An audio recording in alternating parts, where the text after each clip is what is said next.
This is my 9.7 one fin pin by Tyler Warren. It's a classic pintail nose rider shape that makes big swinging arc turns and locked in nose rides.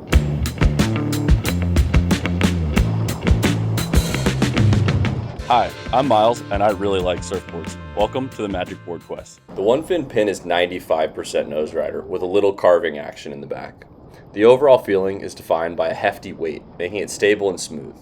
It has a certain authority that demands respect from the rider. It carves wonderful lines, but you can't force it. Tyler Warren is one of my favorite shapers. He's out of Southern California and mainly does modern takes on old school bones.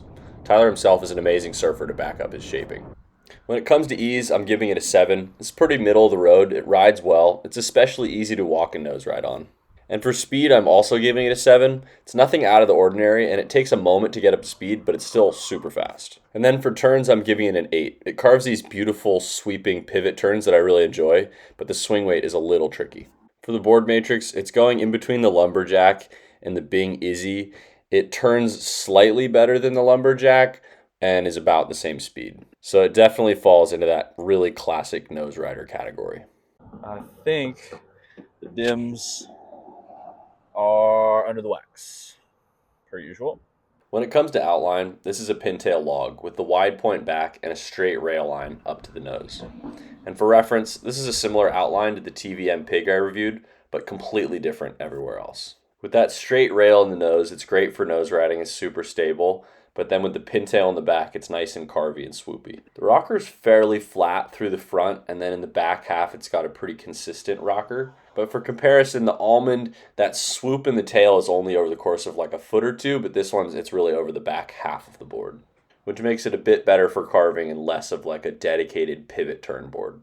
I'm throwing these rails in the 60-40 bucket, which is starting to sound a little repetitive. I wish I had more words to describe rails. These rails are definitely his signature. It's a bit of an almond shape to them, especially towards the front, and then it's pretty rolled out the back. And looking at the fin, this thing is so far back and so raked, but somehow it works. Let's have a look. Some belly all the way to about the logo, halfway through the board. And then it goes single, nice deep single, all the way up into the nose. This also gives you a pretty good idea what's going on with the rail. This is a really fun board for walking on because it's so stable. The combination of the nose rider in the front and the pintail in the rear really brings it to life in little waves. For better or for worse, the weight of this board really defines it for me. It has a nice feel to it, it's stable and smooth and cuts through chop. The price you pay is it's got a lot of swing weight, which can be tricky. You do what the board gives you. It also takes a moment to get up to speed. When it comes to going straight, this board is a nose rider after all, so it's very controlled and rewards getting up to the nose. It feels very solid under your feet. For turns, it's got this really nice sweet spot when you step just off the center of the rail where it lays over super nicely in your pivot turns. It doesn't carve or turn so much from the middle board, but on the back it really enjoys pivot turns. The only real trouble I have with this board is when you swing it really hard in a turn and you're not careful, it'll just keep going with or without you. For wave selection, this is for kind of smaller point break waves. In smaller waves, the weight just cuts through the water really nice and has this nice feeling to it.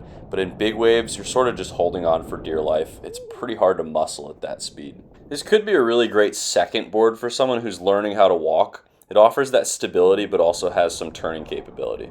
So that's the Tyler Warren one fin pin. It's a super fun board. I'm especially a big fan of that beautiful resin tint. All right, thanks for joining me on the quest for the Magic Board. Let me know what questions you have in the comments, and we'll see you next time.